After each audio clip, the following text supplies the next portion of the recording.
Kali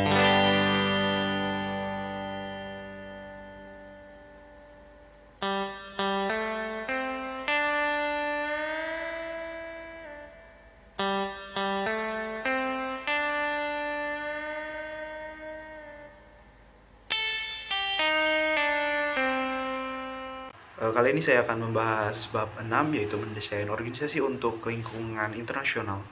Globalisasi telah menjadi kenyataan yang tidak terkalahkan dalam dunia bisnis modern. Seiring dengan meningkatnya integrasi ekonomi dunia dan kemajuan dalam teknologi informasi dan komunikasi, perusahaan tidak lagi dapat membatasi operasi mereka dalam suatu wilayah atau suatu negara saja.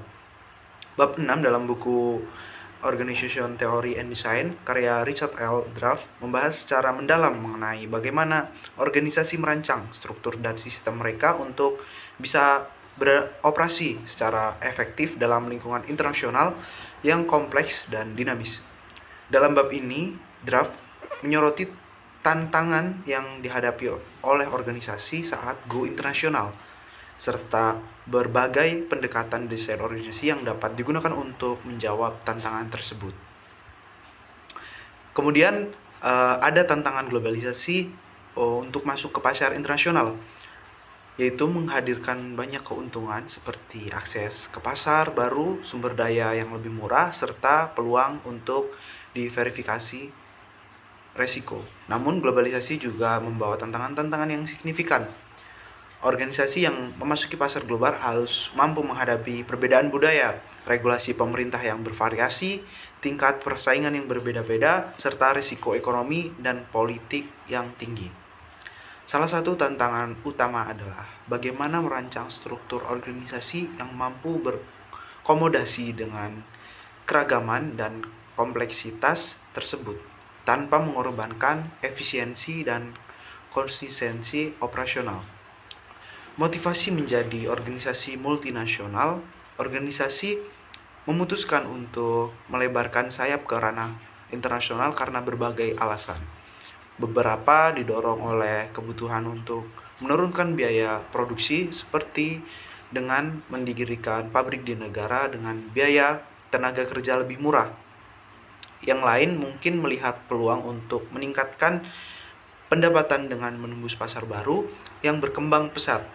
Ada juga perusahaan yang melakukan ekspansi internasional karena tekanan dari pesaing atau karena pelanggan utama mereka juga merambah ke luar negeri.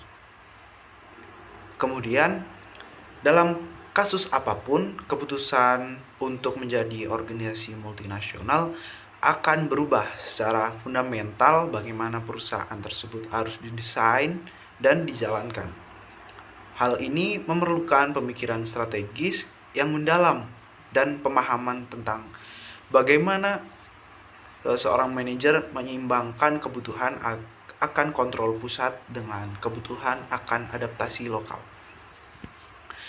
Tahapan internasionalisasi, Draft menjelaskan bahwa organisasi tidak serta-merta menjadi global, melainkan melewati tahapan-tahapan tertentu. Tahapan ini dimulai dari perusahaan domestik, kemudian berkembang menjadi perusahaan internasional, multinasional, dan akhirnya menjadi perusahaan global atau transnasional.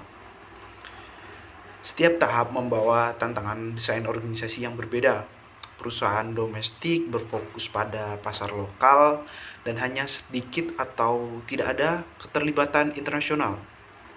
Perusahaan internasional mulai mengekspor produk dan bentuk analisis dengan mitra luar negeri. Perusahaan multinasional memiliki operasi di banyak negara dan menyesuaikan produk serta strategi pemasaran mereka dengan sesuai kebutuhan lokal. Perusahaan global atau transnasional beroperasi dengan pendekatan terpadu secara global, menggunakan strategi lintas negara dan berusaha mencapai efisiensi global dan responsivitas lokal secara simultan. Desain struktur organisasi global untuk menghadapi kemitraan dari operasi internasional, perusahaan harus memiliki atau memilih struktur organisasi yang tepat. Ada beberapa bentuk struktur yang umum digunakan dalam perusahaan global, antara lain yaitu struktur divisi internasional yang umumnya digunakan oleh perusahaan yang baru saja memulai ekspansi internasional. Divisi internasional berdiri terpisah dari operasi domestik dan bertanggung jawab atas semua aktivitas internasional. Kemudian ada juga struktur global.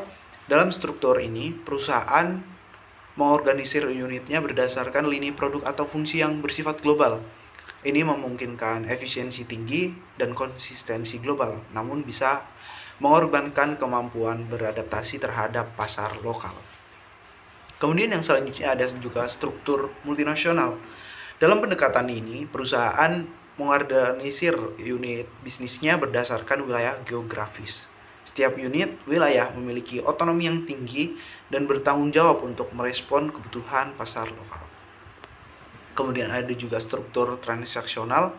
Transaksional yaitu merupakan bentuk paling kompleks dan canggih, menggabungkan kekuatan dari pendekatan global dan multinasional.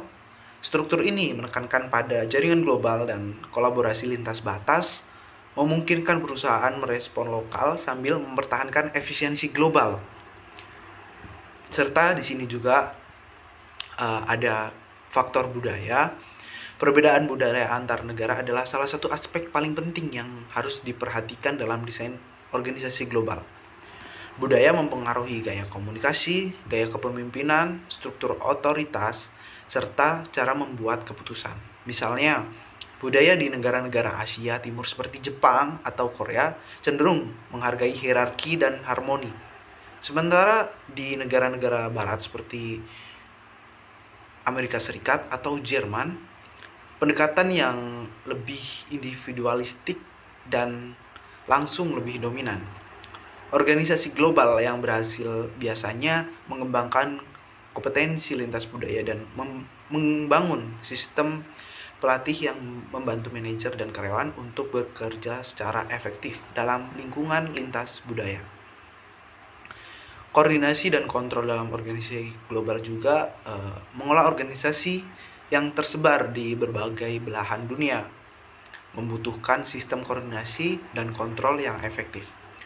Koordinasi melibatkan sinkronisasi kegiatan antar unit bisnis internasional, sedangkan kontrol mencakup pengawasan dan evaluasi terhadap kinerja unit-unit tersebut. Draft menjelaskan bahwa mekanisme formal seperti perencanaan strategis, global, anggaran terpadu, dan sistem pelaporan sering dikombinasikan dengan mekanisme informal seperti jaringan sosial dan komunikasi lintas budaya. Perusahaan global yang sukses juga cenderung mengembangkan budaya seperti yang kuat dan menyatukan nilai-nilai inti di seluruh unit operasional. Budaya organisasi global ini dapat menjadi perekat yang mempersatukan berbagai entitas dalam suatu visi dan misi. Kemudian ada juga responsivitas lokal versus integrasi global. Salah satu dilema utama yang dalam desain organisasi global adalah menemukan keseimbangan antara integrasi global dan responsivitas lokal. Integrasi global penting untuk menciptakan efisiensi dan konsistensi, namun responsivitas lokal diperlukan agar produk dan layanan relevan dengan kebutuhan pelanggan di masing-masing negara. Pendekatan transaksional menjadi solusi yang banyak digunakan karena memungkinkan perusahaan untuk melakukan keduanya secara stimulan. Perusahaan seperti Nestle dan Unilever adalah contoh bagaimana organisasi dapat menciptakan strategi global yang fleksibel dan adaptif. Analisis dan jaringan global, analisis strategi internasional semakin menjadi penting dari desain organisasi global daripada membangun semua sendiri dari awal. Banyak perusahaan memilih untuk bermitra dengan organisasi lokal guna memasuki pasar baru. Bentuk kerjasama ini termasuk joint venture alias analisis teknologi dan kemitraan distribusi. Analisis ini tidak hanya memberikan akses kepada pasar dan sumber daya lokal, tetapi juga dapat menjadikan alat pembelajaran organisasi yang sangat penting. Draft juga menjelaskan pentingnya membangun kepercayaan, komunikasi yang terbuka, dan kesetaraan dalam hubungan mitra agar kolaborasi lintas batas berjalan sukses. Manajemen sumber daya manusia internasional juga mempunyai aspek penting lainnya dalam desain organisasi internasional, yaitu bagaimana perusahaan mengelola sumber daya manusia global, rekrutmen, penelitian, pengembangan, dan kompensasi harus disesuaikan dengan konteks budaya dan hukum masing-masing negara. Pengiriman eksekutif ke luar negeri memerlukan pelatihan budaya yang didukung transaksi yang memadai agar tidak gagal. Organisasi yang berhasil secara internasional biasanya mengembangkan pemimpin global yang memiliki pemahaman lintas budaya, keterampilan kolaboratif, dan orientasi strategis yang luas. Untuk kesimpulan dari bab 6 ini dari buku Organization Theory and Design oleh Richard L. dan Draft, memberikan wawasan mendalam mengenai bagaimana organisasi mendesain struktur dan sistem mereka untuk menghadapi tantangan dalam lingkungan internasional. Dengan memahami berbagai pendekatan desain organisasi internasional dari struktur divisi hingga internasional, hingga struktur